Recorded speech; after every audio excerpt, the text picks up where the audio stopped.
нас такого не случится, мы же Америка, как бы у нас все под контролем. You know, they're going to avoid talking about the crisis that we're still in the midst of.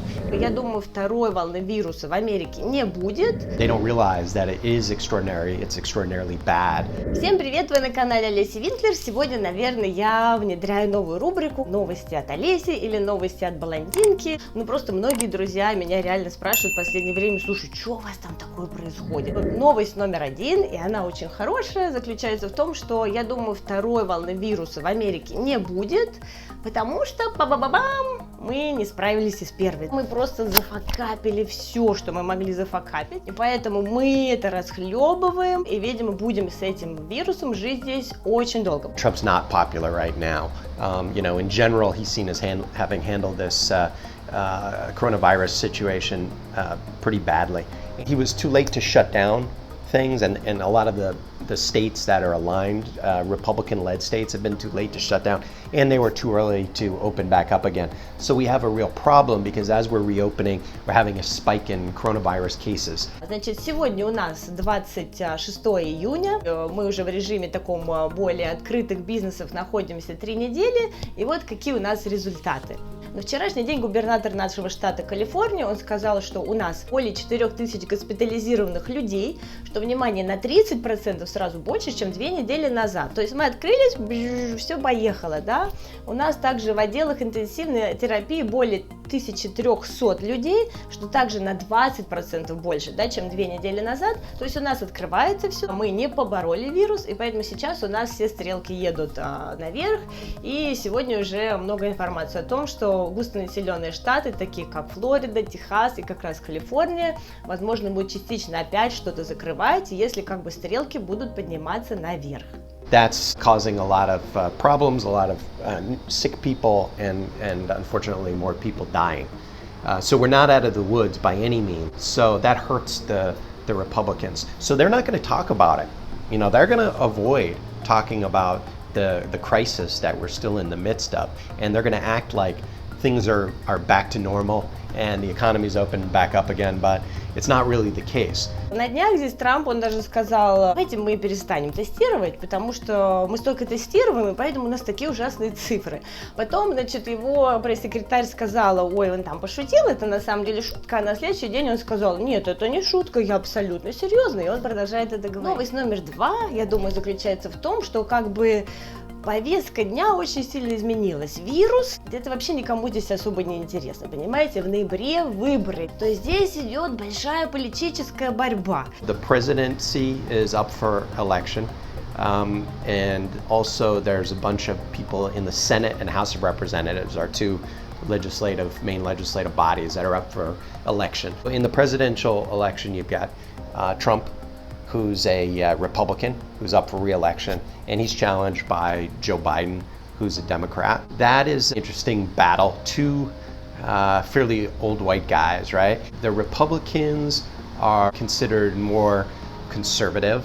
They're going to try to run on Trump saying he's done a lot of the things he said he was going to do. Given the fact that we're in a really difficult situation with the coronavirus and the economy is taking a strong hit, he's going to say, well, look at what I did in the first 3 years before coronavirus. Biden, on the other hand, is going to challenge his leadership, in particular, not being a strong leader in the course of the last few months when we've been devastated by the coronavirus. Немножко озвучим эти страшные цифры, да, потому что, цифры это все же факты, как ни крути. Я могу много о чем говорить, но цифры тут не спрячешь. Практически 2,5 миллиона зараженных в Америке. Более 750 тысяч из них выздоровели, что, конечно, радует. Больше 126 тысяч смертей.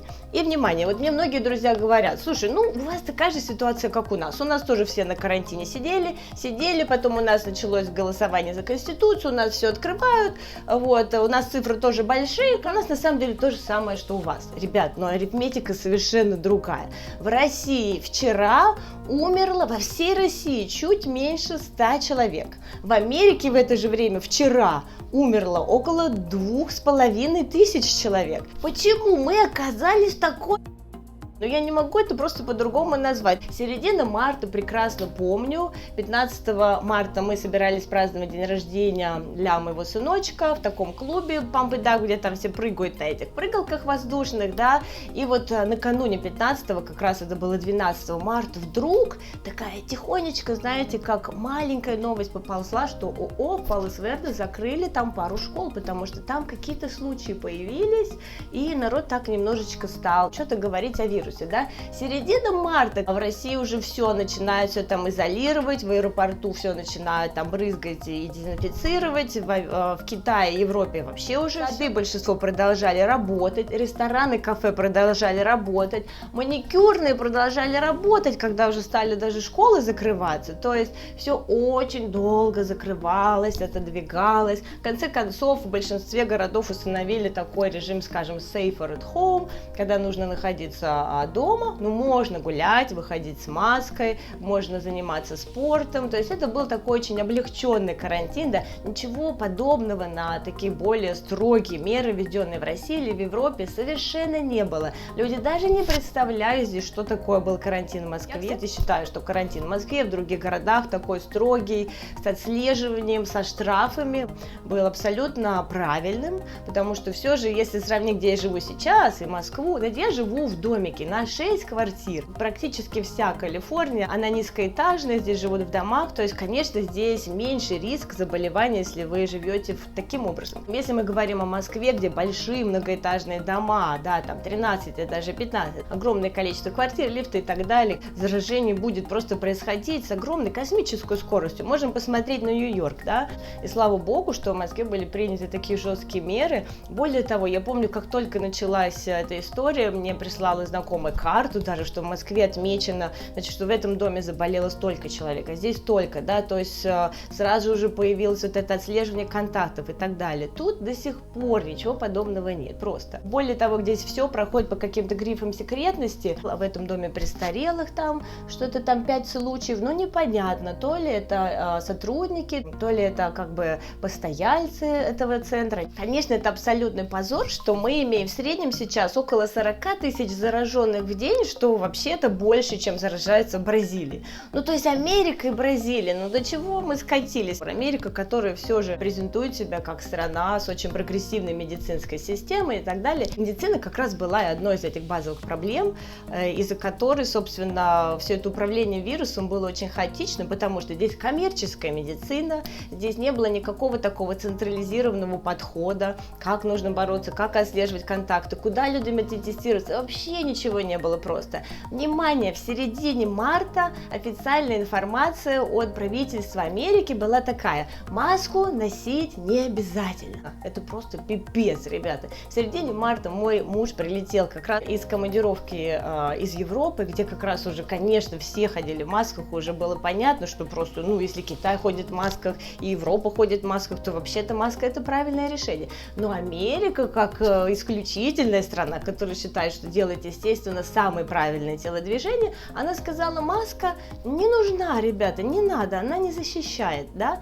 И, внимание, всего лишь пару дней назад, это доктор Фаучи, основной здесь там, не знаю, эпидемиолог, кто основной доктор, в общем, по этому вирусу в Америке, он сказал: да, вынужден признать, что мы соврали. Мы соврали, потому что мы очень боялись, люди начнут скупать маски, и медицинским работникам масок не хватит. Ну, что тут можно сказать? Вы видели эти ужасные кадры из Нью-Йорка, и не хватало ни масок, ни оборудования. А тут было такое настроение, такое пренебрежительное отношение к Китаю, там, к этим всем странам. Ну, где находится Китай, где Италия? Ну, мало ли что там, у нас такого не случится. Мы же Америка, как бы, у нас все под контролем. I work for a very international company, so I have a lot of conversations with colleagues in Europe, outside the U.S. every day. A lot of them are shocked at how our standing in the world and our leadership in the world has been damaged, and that we're just not handling this whole crisis situation well. I don't think they really understand the depths to which the president and the people he surrounded himself with are, first of all, incompetent, self-serving, and corrupt. On the good side, American economy is opening back up again, There has been some improvement. The stock market is actually doing very well, probably a lot better than it should be given where the economy is at, but there are signs of recovery. The US has an amazing economic machine, right? Led by technology industry companies and stocks, and in general we have a very strong economic machine. But on a political, social, and then health issues level, we have a lot of issues and there's a lot of dysfunction. Безработные миллионами просто, потому что такова экономика в Америке. Да, она хорошо работает, когда все стабильно. Соответственно, все была дана команда, что все надо открывать. Вот там нагрузку снизили на эти отделы интенсивной терапии, люди мрут меньше, все надо открываться, потому что все невозможно. Главная экономика. Впереди выборы, дальше там пусть как оно будет, как-нибудь выживем. Majority of Americans in general have very little contact with people outside the US, and they're not really reading to see what's happening with the coronavirus, the COVID-19 situation in other countries. They don't realize that in big Western European countries, coronavirus new cases and deaths have been minimized and almost eliminated. They think that what's happening in the US is not extraordinary. They don't realize that it is extraordinary, it's extraordinarily bad. Значит, напоминаю, что сегодня 26 июня, мы продолжаем жить очень осторожно, не встречаемся с друзьями, вообще никуда не ходим, мы едем только в супермаркет, в маске, в перчатках, естественно, закупать продукты, мы осторожно так иногда ходим, взять кофе с собой, в перчатках его протереть, выпить. Мы забрали детей из сада, все же риск заражения довольно высокий, мы совершенно не знаем, что ждать относительно школы, как бы уже открыто понятно, что школа не сможет вернуться к обычной пятидневке, что, может быть, будет какая-то гибридная модель, когда будет, например, 2 дня в школе, 3 дня дистанционное обучение из дома. Директор школы, к которой мы относимся, в последнем письме он написал, что чуть больше 50% родителей написали, что они ожидают 5-дневную модель, 24% написали, что они окей с гибридной моделью, то есть они хотят в школу немножко ходить, но в основном заниматься из дома, да. Порядка 11% они полностью готовы перейти на дистанционное обучение и в школу не ходить. Я также не понимаю, какая ситуация будет с кружками, будет ли безопасно их водить на кружки, или нужно будет все же самой их постоянно развлекать. В общем, мой муж продолжает работать из дома, ему сократили зарплату до конца августа точно. Мы взяли няню на 3 раза в неделю с утра до обеда. Вопрос, который реально меня стрессует, очень стрессует, и какую-то даже в апатию иногда меня бросает, это, конечно, когда мы сможем улететь, или когда мои родители смогут прилететь, потому что мы не видели их с января, ничего не летает. И я, честно говоря, смотрю уже даже на вывозные рейсы, от чего, конечно, мой муж в шоке, потому что, это, конечно, не самый лучший вариант. Мой муж, естественно, американец, он вообще сможет с нами вылететь или нет? Это я до конца еще не изучила. Сможем ли мы вернуться? Это тоже вопрос непонятен, и как нам залететь обратно, да? Если вам понравилась моя болтовня, то, пожалуйста, обязательно поставьте лайк этому видео. Все видео я сейчас делаю сама, я все сама снимаю, монтирую. А вот монтаж даже такого простенького видео, он точно займет у меня несколько часов.